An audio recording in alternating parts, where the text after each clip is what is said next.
Coronavirus, la pandemia. ¿Cuáles son los síntomas? ¿Cómo se transmite? ¿Qué puedo hacer para protegerme y prevenir la propagación de la enfermedad? Nuevo padecimiento que ha encendido las alarmas de los sistemas de salud. Coronavirus, la pandemia. Bienvenido a este programa especial Coronavirus, la pandemia, una producción de la Universidad de Guadalajara que se transmite desde el foro de Canal 44, la señal de todos, y que llega a México y América Latina gracias a la señal de las televisoras públicas que se suman a esta emisión.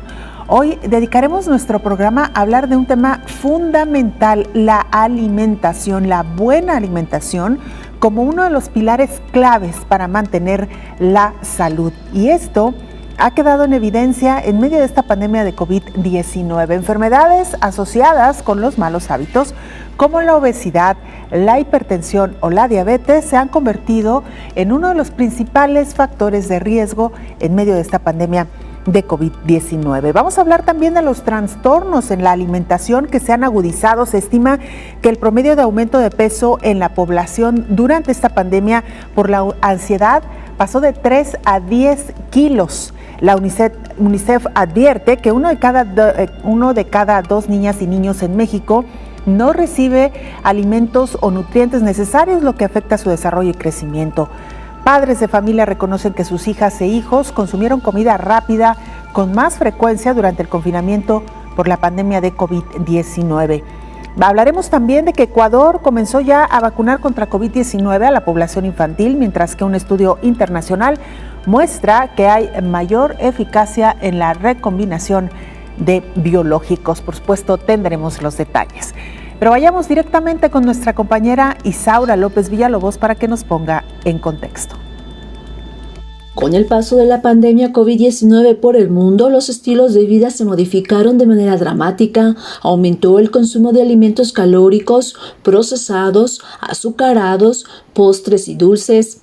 A pesar de permanecer por varios meses en confinamiento, el exceso de trabajo, la educación virtual y los quehaceres del hogar propiciaron en algunos hogares del planeta que poco se cocinara y reinara el sedentarismo. Los alimentos rápidos y de fácil acceso fueron los reyes de la familia. De acuerdo con un estudio publicado en BMC Nutrition, muestra que el azúcar es el principal factor del aumento sostenido de peso en el mundo, seguido de la carne procesada. Mientras que la Organización de las Naciones Unidas para la Alimentación y la Agricultura señala que la comida rápida y los alimentos procesados han desplazado a la comida casera e ingredientes de una sana alimentación. El gran problema, advierten los especialistas, es que en este tiempo transcurrido de la pandemia COVID-19, las personas aumentaron de 3 a 10 kilos. Tras este ascenso en el sobrepeso y obesidad, podría avecinarse una avalancha de enfermedades crónicas degenerativas, principal carga económica de las familias y sistemas de salud mundial, informó Isaura López Villalobos. Antes de continuar con nuestro programa, revisemos cómo avanza la pandemia de COVID-19 en el mundo. Es nuestra compañera Verónica López, corresponsal de la agencia EFE en Ginebra, Suiza, quien nos presenta el informe más reciente de la Organización Mundial de la Salud. Te saludamos, Verónica, muy buenos días. Hola, ¿qué tal? Buenos días, Belén. Buenos días a todo el auditorio de Canal 44. Los casos de COVID se estabilizan a nivel global, pero en Europa siguen aumentando. Según el último informe de la Organización Mundial de la Salud, la semana pasada se contagiaron 2,7 millones de personas. Es un 4% menos que la semana anterior, mientras que los fallecimientos bajaron solo un 2%. Se trata de la 7ª semana consecutiva de descenso en casos y muertes, aunque menos acentuado. En semanas anteriores, los contagios llegaron a bajar un 9%. Europa lleva 14 días de incremento en los casos debido a oleadas en países como Rusia o el Reino Unido, y ya es la región con más contagios, 1,3 millones en los últimos 7 días. Le siguen de lejos América y Asia. Bajan los fallecimientos en el continente americano y suben en Europa.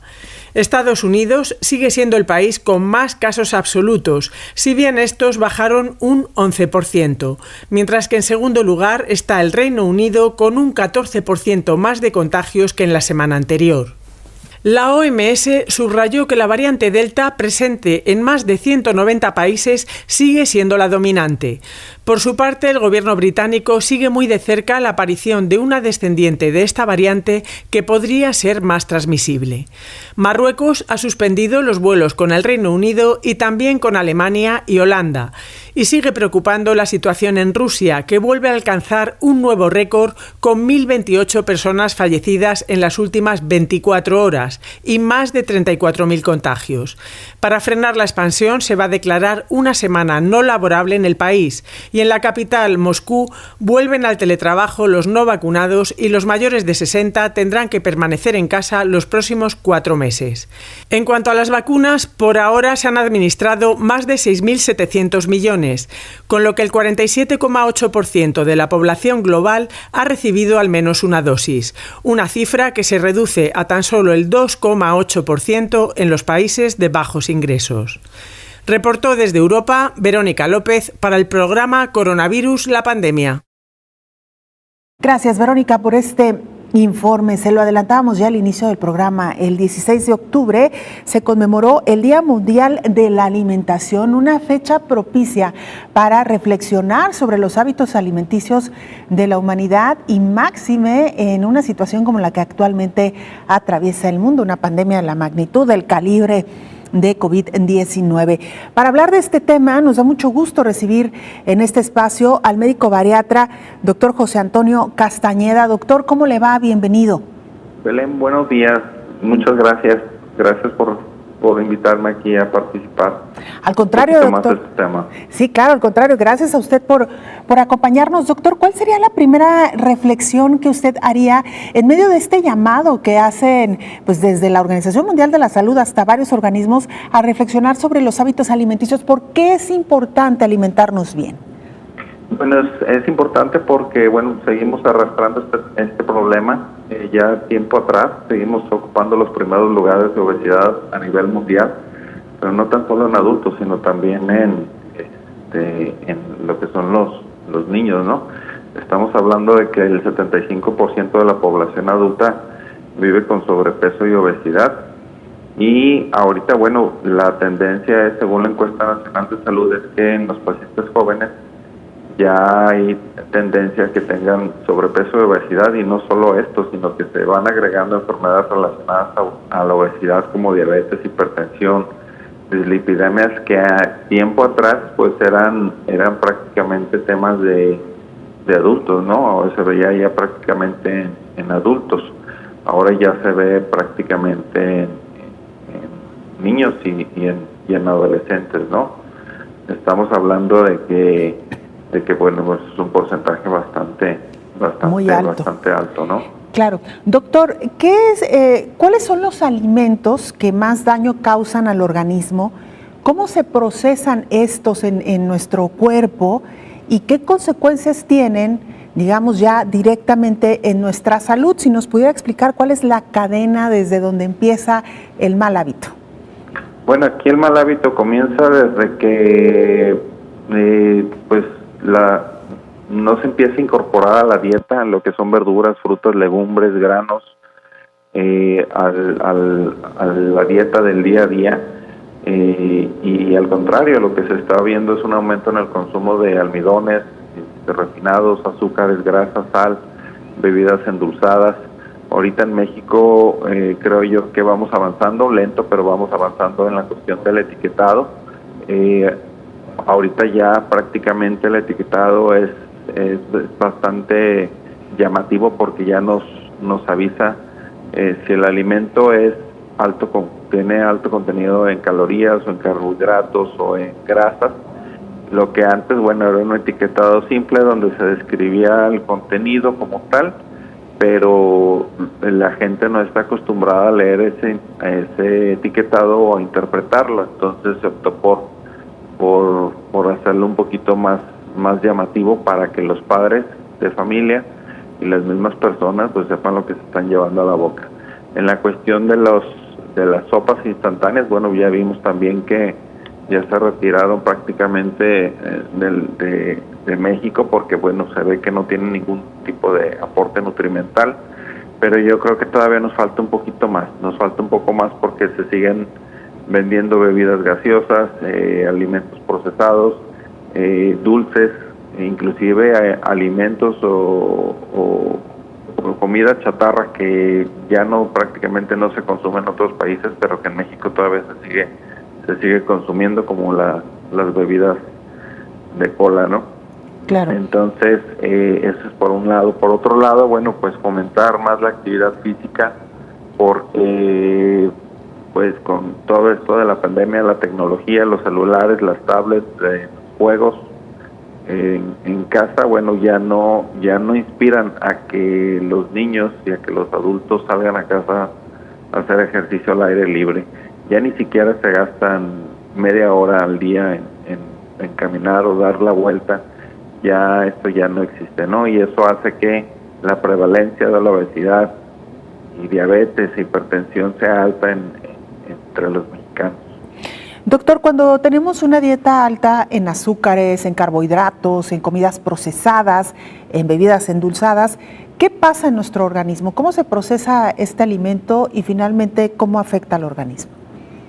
Bueno, al final de cuentas afecta, como sabemos, esa grasa no se procesa como tal, y lo que son los carbohidratos, bueno, esto representa un aumento en la ingesta calórica, lo que llega a que el paciente acumule más grasa, como lo define la obesidad, ¿no? Se define como aumento excesivo en la grasa a nivel corporal, pero lo más preocupante es que, según las estadísticas ahorita actuales, este estilo de vida que se está llevando hace que hay una reducción de más de 4 años en la expectativa de vida en los mexicanos, ¿sí? Entonces, por cada 10 kilos inclusive que tú tengas arriba de peso, son de 3 o 6 meses menos de vida. ¿Esto por qué? Bueno, porque no nada más es el problema de la obesidad, sino que está ya relacionado con otras enfermedades que, como sabemos, son enfermedades crónicas que conllevan a problemas graves como infartos, hemorragias cerebrales, accidentes cerebrovasculares, que, como sabemos también, pues ocupan las primeras causas de muerte en México, ¿no? Los problemas cardiovasculares, y lamentablemente todas estas están relacionadas con obesidad, diabetes e hipertensión. Claro. Bueno, nos lo decía ayer nuestra invitada en este espacio, una oncóloga y ginecóloga. Incluso más del 90% de los casos de cáncer de mama están vinculados con los malos hábitos tanto de salud como alimenticios. Entonces, vaya que si no es para preocuparnos. Doctor, ¿nos permite hacer una pausa y regresamos con usted? Sí, claro. Gracias. Vamos a la pausa, volvemos con más del tema.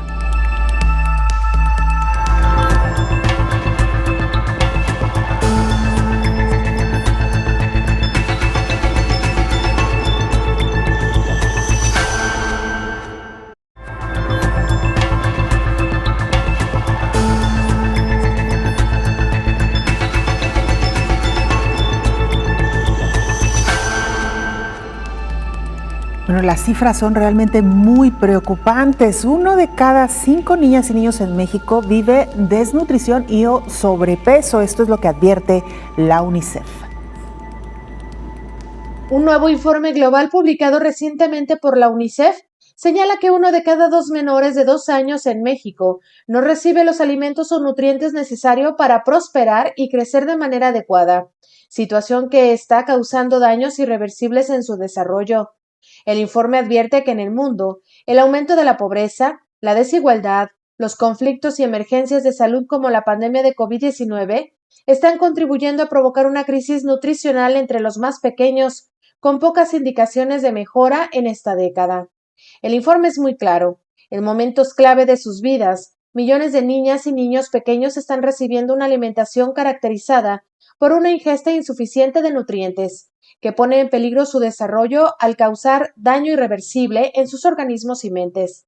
Durante los primeros 5 años de vida, el ser humano atraviesa un rápido proceso de crecimiento, que cuando se ve afectado por la mala nutrición, conduce a problemas graves. Una dieta inadecuada puede causar un daño irreversible en el cuerpo y el cerebro de los niños pequeños, lo que tiene repercusiones en su escolarización, sus perspectivas laborales y su futuro. A pesar de ser algo que sabemos desde hace muchos años, el suministro de alimentos nutritivos, seguros y adecuados para los más pequeños no ha mejorado a nivel mundial. Peor aún, la actual pandemia ha contribuido a empeorar la situación, sentencia el informe. El análisis de UNICEF, realizado entre 91 países, señala que en México en particular, 1 de cada 5 bebés de entre 6 y 23 meses no recibe el mínimo de comidas diarias recomendadas para su edad y solo 1 de cada 2 consume el mínimo de grupos de alimentos esenciales para su desarrollo. En el país, la situación se agrava por el consumo de alimentos ultraprocesados, puesto que el 40% de las calorías consumidas por niñas y niños en edad preescolar proviene de este tipo de productos, según la encuesta de Salud y Nutrición 2020, publicada por el Instituto de Salud Pública de México. 4 de cada 5 preescolares consumen cotidianamente bebidas endulzadas y apenas 1 de cada 3 consume verduras diariamente. El informe de UNICEF destaca que 1 de cada 5 niñas y niños menores de 5 años en el país padece de mala nutrición, bien sea desnutrición crónica, carencia en micronutrientes o sobrepeso y obesidad, informó Rocío López Fonseca. Retomamos la charla con el doctor José Antonio Castañeda, cirujano bariatra y director del Centro de Obesidad. Hay que mencionar también que él ha atendido 2 de los casos más emblemáticos de personas obesas, incluso uno de ellos que obtuvo el récord Guinness por el hombre más obeso del mundo, Juan Pedro Franco, y que también pues ha participado en varios foros internacionales hablando precisamente sobre obesidad. Doctor, ¿por qué si tenemos esta información al alcance, por qué si sabemos qué alimentos nos provocan daño en el organismo y nos pueden incluso hacer contraer enfermedades crónicas, por qué la gente seguimos o por qué seguimos teniendo una malnutrición en nuestro país, sobre todo en este país que es tan generoso con tantos alimentos? Doctor, ¿dónde está el primer obstáculo y qué nos recomienda hacer para empezar a encauzar nuestros buenos hábitos? Pues mira, Belén, desde la familia, obviamente es fomentar en los padres de familia que hagan el mejor esfuerzo por incorporar verduras, frutas, legumbres, granos a la dieta diaria, que reduzcan el consumo de almidones refinados, azúcares, grasas, refrescos, sal. Yo creo que también los padres deben involucrarse en esto porque no nada más es hacer una dieta balanceada a tu familia, a tus hijos, sino también que pongan el ejemplo los padres y enseñarles a leer el etiquetado, ¿no? O sea, ahorita ya es muy sencillo leer el etiquetado. Si te dice alto contenido en calorías, en grasas o carbohidratos, pues obviamente no se lo des a tu hijo. Y pues no hacerle prácticamente caso a la publicidad que se maneja en televisión o en redes sociales. Y bueno, el ejercitarse diariamente es muy, muy importante. Este problema, bueno, se incrementó mucho la obesidad en México derivado que los pacientes, bueno, pues las personas no salían a hacer ejercicio y hubo un consumo exagerado de alimentos procesados, ¿no? En promedio, en el 2020 se calculó que en la pandemia subieron 8.5 kilos en promedio mexicano y el promedio mundial es de 6 kilos, o sea, estamos muy por arriba de otros países. Entonces, bueno, pues la actividad física es algo muy, muy importante, al aire libre o inclusive utilizar la tecnología. Bueno, hay videos también que pueden utilizar desde el celular, desde la televisión, para hacer algún tipo de actividad física en casa si no quieren salir, pero que se convierta esto en una disciplina. De no ser así, si lo haces de una manera interrumpida o no coordinada, pues obviamente esto no te va a dar resultados, ¿no? Pero sí hacer ejercicio en familia también puede ser una forma de involucrar a los hijos y que esto se cree un hábito en toda la familia como tal. Y pues desde los organismos así como también las empresas, que pues incluye esto las autoridades, ¿no? Que deben de informar más y comprometerse a regular de una forma más rigurosa los alimentos que se están publicitando, que se están vendiendo, y todo esto, bueno, pues para informar más del problema que tenemos actualmente de la obesidad y que está costando vidas. En esa parte creo que nos falta un poquito más, ¿no? Por parte del gobierno. Y bueno, se continúa con la venta de bebidas azucaradas, bizcochos, dulces y así como lo que son alimentos fritos y empaquetados que también pues requieren regulación.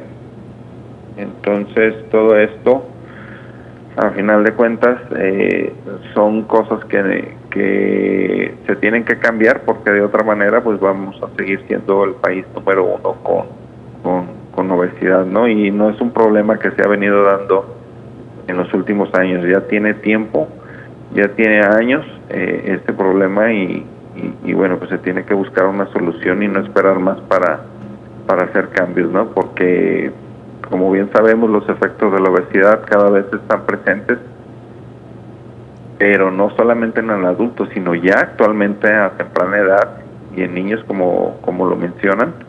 Y bueno, ya estamos viendo niños y adolescentes con diabetes, hipertensión y dislipidemias. Entonces, yo creo que este es un llamado de atención, es un foco rojo para tomar acciones desde casa, como empresa, como gobierno y obviamente uno como persona, ¿no? Claro, la responsabilidad que tenemos como padres, doctor, usted lo decía, el ejemplo. Los niños no consumen lo que no conocen y en este sentido nos referimos a que si no les acercamos estos productos calóricos seguramente no los demandarán, y si por el contrario les ofrecemos frutas, verduras, alimentos hechos en casa, será lo que se acostumbren a comer. De repente, doctor, da la impresión de que tener buenos hábitos es difícil. La mayoría de la gente es lo primero que dice, es que qué difícil, es que es tanto como ponerse a dieta. La palabra dieta ya bloquea muchas de estas intenciones. Se habla también de que el tiempo no alcanza, que es mucho más caro comer sano que adquirir estos productos que compramos en las tiendas. Todos estos mitos, doctor, que nos ponen barreras y bloqueos para avanzar hacia una buena alimentación.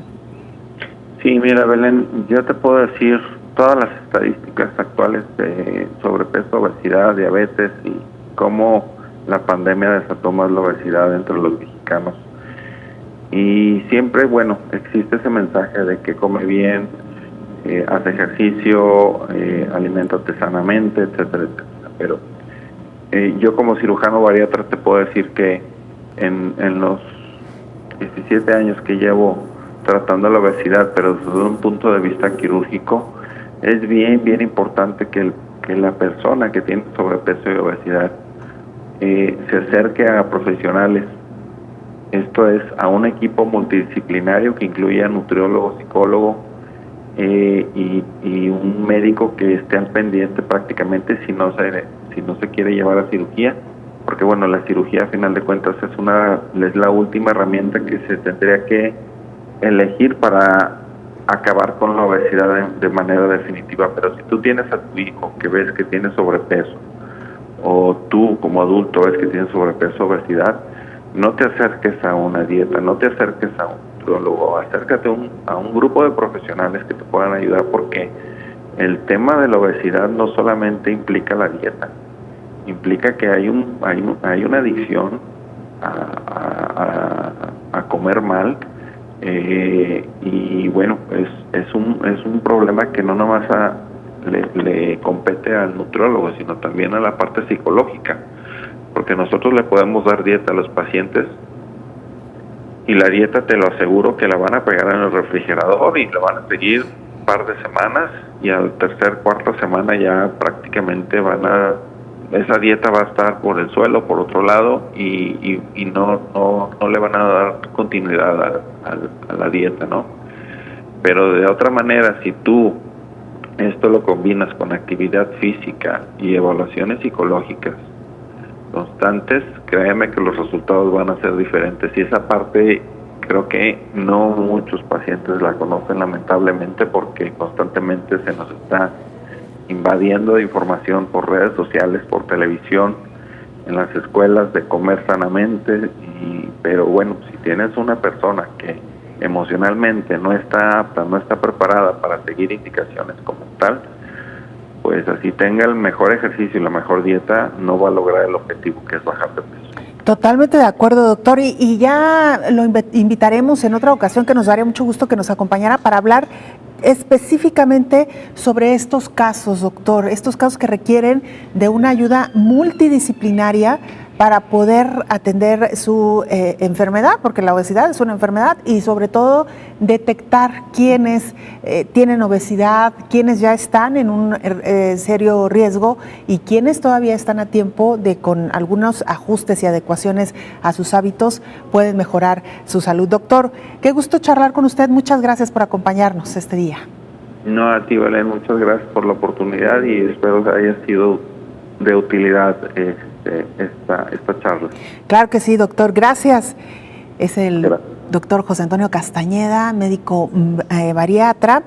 Y bueno, pues esta reflexión que hacemos en el Día Internacional de la Alimentación, que conmemoramos el 16 de octubre y que por supuesto tratamos de llamar a la conciencia y no acostumbrarnos a estas frases hechas, a entender, a reflexionarlas y sobre todo llevarlas a cabo. Vamos a la pausa y volvemos.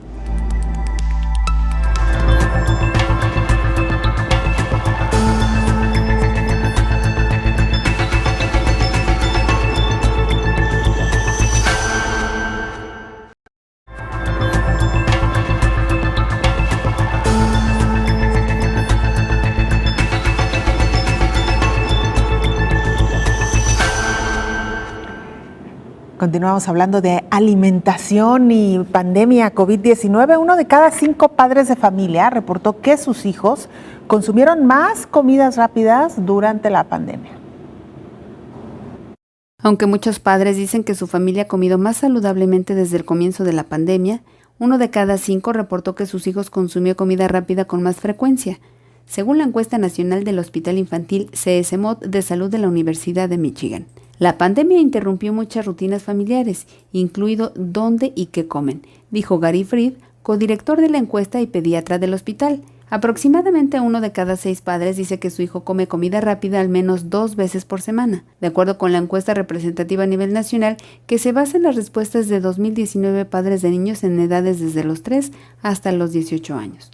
Los padres que dijeron que sus hijos tienen sobrepeso tenían casi el doble de probabilidades de decir que sus hijos comen comida rápida al menos 2 veces por semana, en comparación con aquellos que dicen que sus hijos tienen un peso normal. Los padres también identificaron algunas barreras para las comidas caseras. Alrededor del 40% de ellos dijeron estar demasiado ocupados para cocinar y 1 de cada 5 dijo estar demasiado estresado, informó Elizabeth Ortiz. Saludamos en esta mesa de trabajo al infectólogo Héctor Raúl Pérez Gómez y aprovechamos, doctor, para desearle un muy feliz cumpleaños. Gracias, a nombre Belén, de todo el equipo que sabe que lo estimamos y lo queremos mucho. Muchas gracias. Y por supuesto de nuestra audiencia, que también por ahí le escriben de repente de varias partes de América y de México, pues desearles muy feliz cumpleaños. Muchas gracias, Belén. Estamos acá trabajando, pero esperemos que el resto del día ya sea más de festejo, doctor. Nos da mucha felicidad trabajar, así es que también es un muy buen momento para este día festejar. Bueno, le debemos trabajando en lo que a uno le gusta. Así es, le debemos el pastel, pero ya habrá oportunidad. Hacemos un pastel dietético, porque hoy vamos a hablar precisamente de alimentación, doctor. Muy bien. Ayer teníamos la oportunidad de hablar con la doctora Arcelia, oncóloga y ginecóloga, y nos daba un dato muy preocupante, doctor.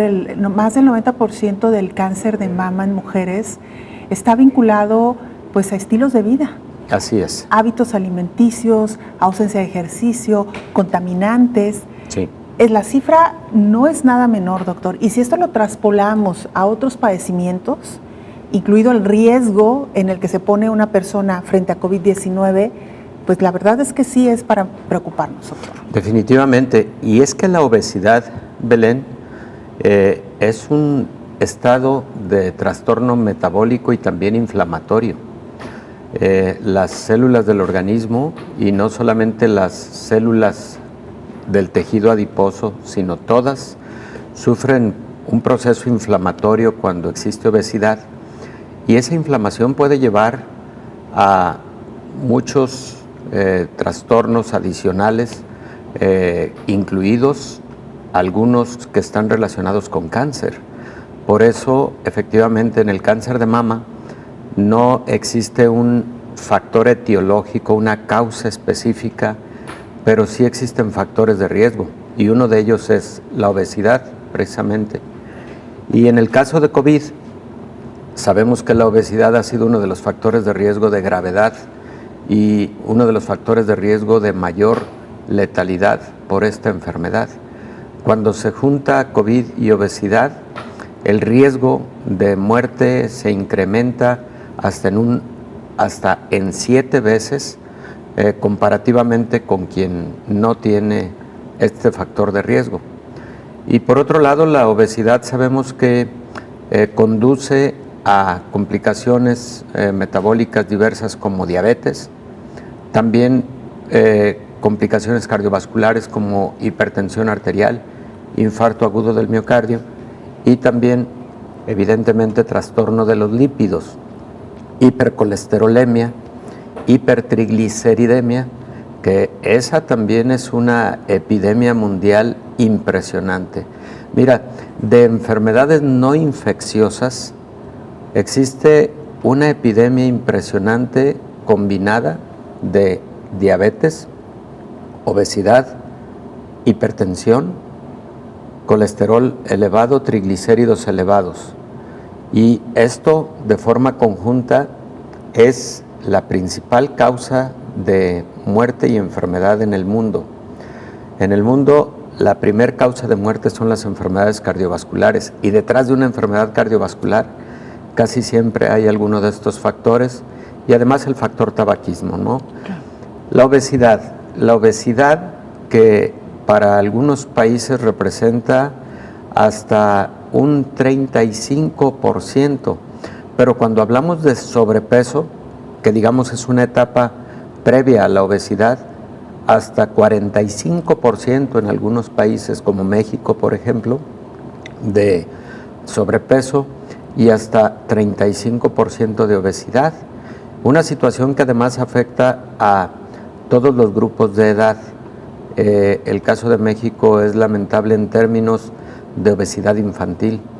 México ha ocupado en algunos momentos el primer lugar en obesidad infantil, y esto pues representa para el futuro un serio problema de salud pública, porque es posible que un alto porcentaje de niños y adolescentes con obesidad persistan con obesidad a lo largo de la edad adulta si no modifican a estilos de vida saludables.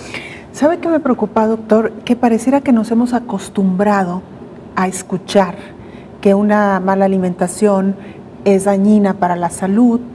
Nos hemos acostumbrado a escuchar de diabetes, de hipertensión, de obesidad, y que aun cuando estamos en la antesala de estas enfermedades, sí, seguimos sin cambiar los hábitos alimenticios y los estilos de vida. Pensaba, por ejemplo, cómo la humanidad entera cambió en medio de una pandemia de COVID-19 para protegerse del virus SARS-CoV-2.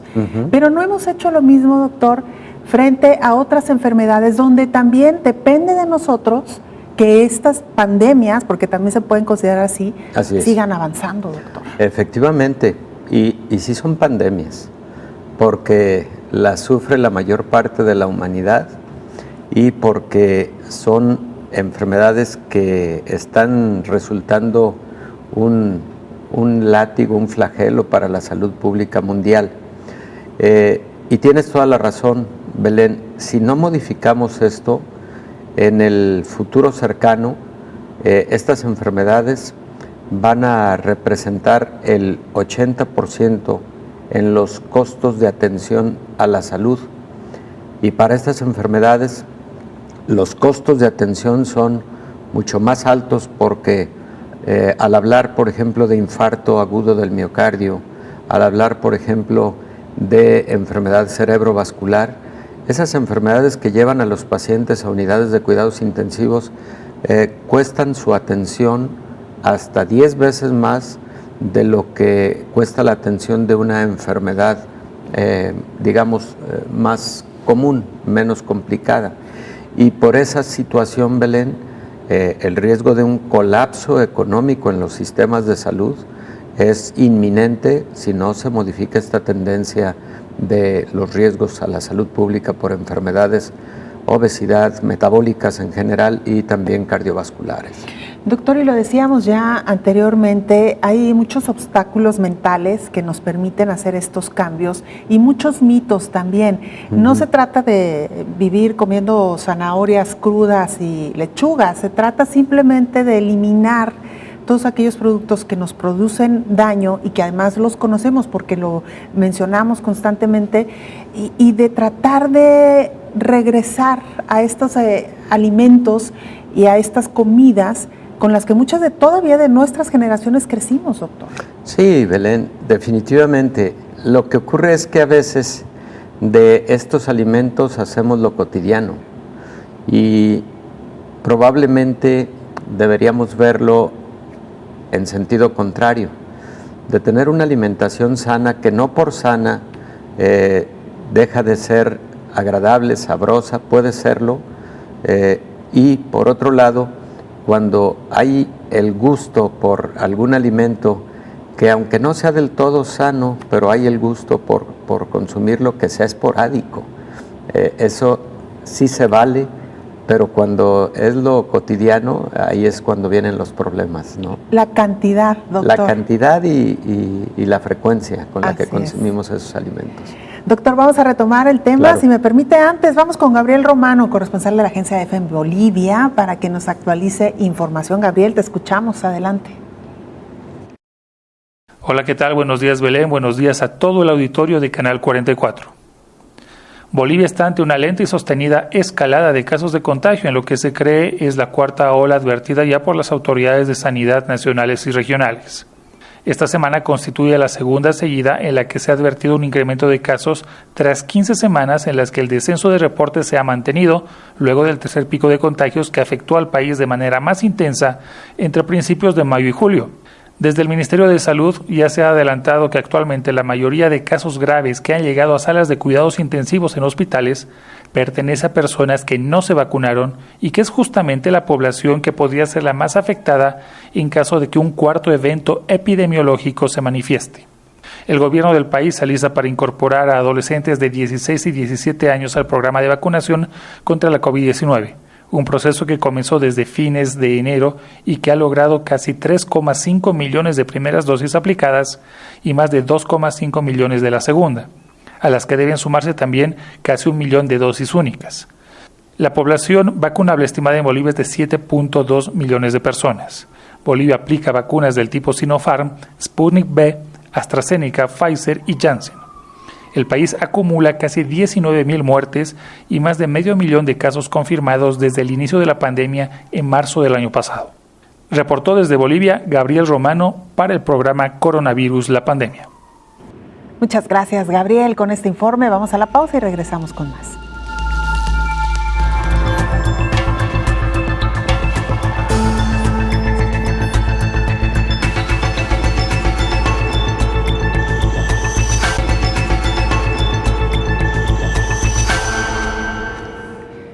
Esta pandemia de COVID-19 dejó al descubierto los malos hábitos alimenticios que tenemos en el mundo. No podríamos decir que solamente los mexicanos, fue una cuestión generalizada y es que, según algunos estudios, se agudizaron trastornos como los que tienen que ver con el consumo de alimentos. Durante el confinamiento por la pandemia y en medio de la zozobra por los efectos que genera esta crisis sanitaria y económica, la población ha sufrido varias enfermedades o trastornos mentales como la depresión, pero también la ansiedad, lo que ha acarreado conductas peligrosas desde adicciones hasta otros trastornos como los alimenticios. Se calcula que, en promedio, el aumento de peso en la población durante la pandemia por la ansiedad ha sido desde los 3 hasta los 10 kilos, siendo los 8 kilos el promedio, sobre todo de la población adulta joven, señala la coordinadora de nutrición de Bodylogic, Karen Picasso Huerta. Sabemos que la anorexia y la bulimia han ido aumentando en el último año y medio que llevamos de pandemia. El 61% de la consulta en cuestión clínica ha aumentado por temas de anorexia y bulimia nerviosa. Esto nos ocasiona o es ocasionado por la cuestión de estoy ansioso, estoy nervioso, tengo un pánico, tengo miedo, no sé qué va a pasar, los gimnasios están cerrados, ya no me puedo cuidar igual, y esto empieza a hacer más evidente el trastorno que tenemos y más si somos propensos a. Y el trastorno por atracón también se ha dado mucho en la pandemia. De hecho, en México en la actualidad hemos aumentado 8.5 kilogramos en promedio, simplemente por el encierro, por la ansiedad y por esta pandemia que estamos llevando. Nos da ansiedad y se le conoce como alimentación emocional, en donde estoy nervioso, no sé qué está pasando, me siento pues intranquilo, y acudo a la comida para poder liberar un poquito de la ansiedad. En vez de buscar otras actividades, nos vamos hacia la comida. Y es muy común y se ha dado mucho en este último año y medio. Detalla que los trastornos de la conducta alimentaria son enfermedades complejas que afectan principalmente a mujeres, adolescentes y jóvenes. Estos trastornos se caracterizan por una excesiva preocupación por el peso, la figura y la alimentación, y van acompañados de prácticas inadecuadas para el control de los mismos. Según datos de la Organización para la Cooperación y el Desarrollo Económicos, la emergencia sanitaria por la pandemia generó el incremento de casos de ansiedad y depresión en México y otros países miembros del organismo. En 2020, la prevalencia de los casos de ansiedad tuvo un incremento del 50%, mientras que en 2019 fue de 15%. En el caso de la depresión, en el año 2020 hubo un incremento de 27.6% con respecto al 3% del año 2019, informó Rocío López Fonseca. Estamos de regreso en esta charla con el infectólogo Héctor Raúl Pérez Gómez. Doctor, en este llamado que queremos hacer a la conciencia de nuestra audiencia de por qué es importante cuidar la salud desde el origen, que es una buena alimentación, que nos puede prevenir entrar en un sobrepeso, luego en una obesidad, ¿qué consecuencias trae, doctor, para todo el organismo? Y lo hablamos un poco en el corte, incluso para cuestiones tan particulares como la efectividad de las vacunas COVID-19, doctor. Eso es muy importante. Belén, en este programa que tiene como temática central la pandemia de COVID-19, hablar de obesidad, de enfermedad metabólica, es importante porque efectivamente lo comentábamos en el corte. ¿Por qué una persona que tiene COVID y tiene obesidad puede tener un curso más grave de la enfermedad? Porque la obesidad, como antes comentábamos, es una enfermedad que tiene un estado inflamatorio crónico y generalizado. Número 2, porque esta inflamación de las células de diferentes órganos y sistemas incluye al sistema inmune, porque el funcionamiento del sistema inmune está alterado en la obesidad, tanto en la producción de anticuerpos como en la producción de células que producen anticuerpos, que son los linfocitos B, como en el funcionamiento del conjunto de células que forman parte de la respuesta inmune, desde las primeras células de defensa, que son los neutrófilos, los macrófagos, otras células llamadas células dendríticas, etcétera, y las células más especializadas que son los linfocitos.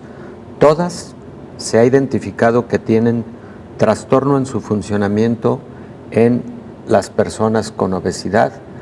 Por eso las personas con obesidad no solamente tienen mayor problema de gravedad con el COVID, sino casi con cualquier enfermedad infecciosa, Belén.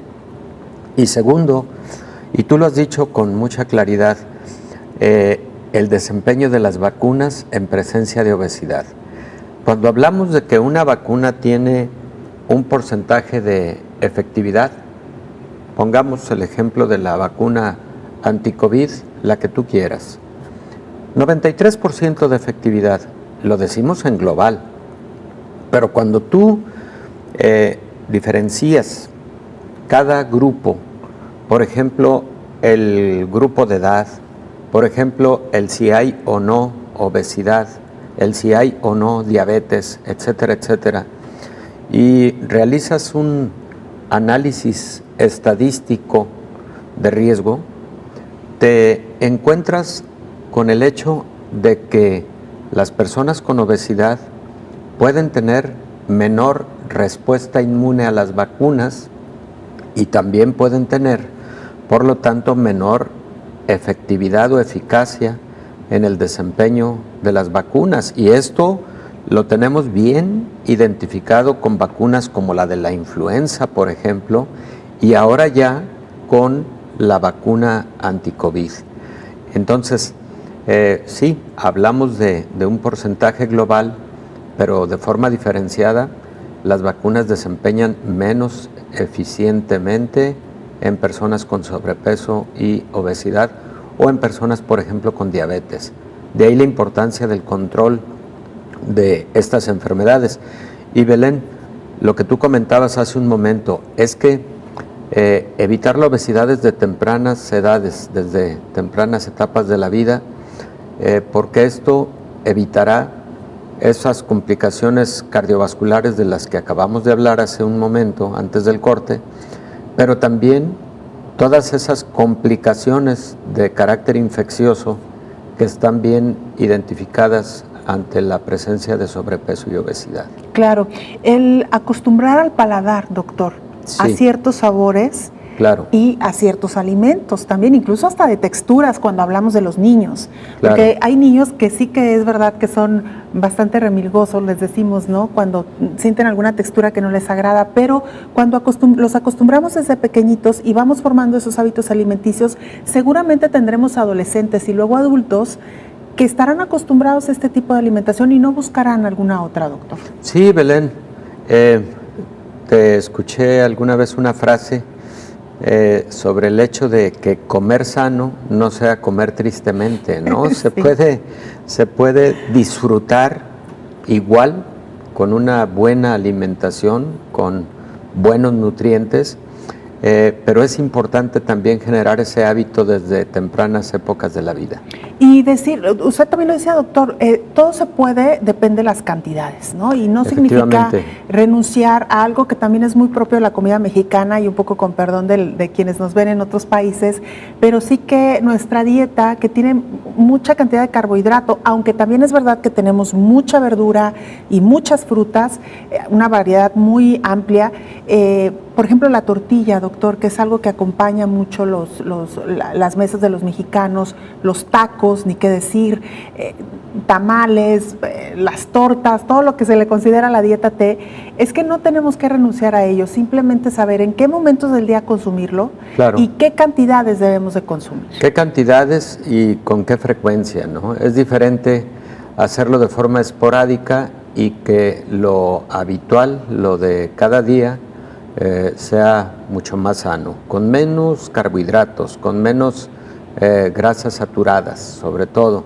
que son los alimentos que conducen al sobrepeso y a la obesidad.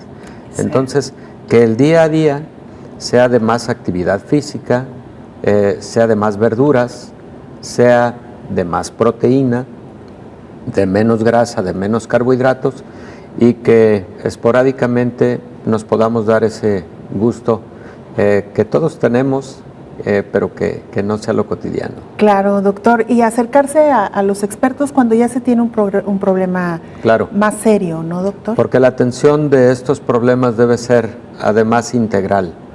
En la entrevista que hacías al doctor experto en el campo de obesidad y cirugía bariátrica, el tratamiento de estos problemas, lo decía, debe ser integral, porque ahí debe participar un equipo multidisciplinario por lo complejo que es este tipo de problemas de obesidad, sobrepeso y trastornos metabólicos.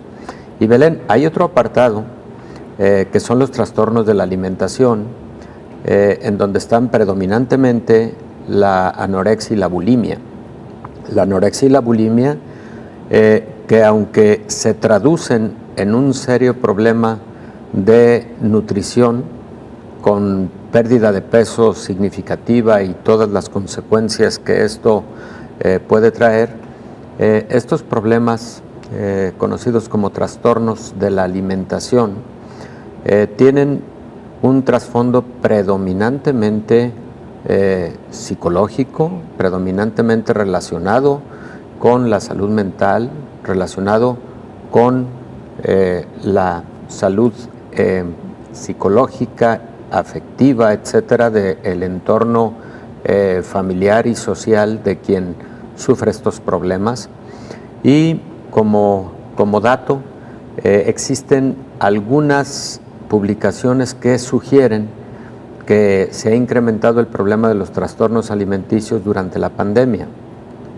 Todo lo que llevó a esos trastornos del estado de la salud mental han traído también como consecuencia trastorno en este tipo de problemas conocidos como alteraciones de la alimentación, anorexia, bulimia, que es más frecuente en mujeres, que es más frecuente en mujeres muy jóvenes y que debe atenderse también de manera integral, que no se puede ver solamente como un trastorno de nutrición, sino un trastorno de la salud mental. Doctor, ya hablaremos con puntualidad de estos dos padecimientos que menciona, porque sin duda alguna son muy, muy importantes. Gracias, doctor, como siempre, ti, y Belén. feliz cumpleaños de nuevo. Muchas gracias, Belén. Gracias. Gracias. Nos vamos, gracias por acompañarnos.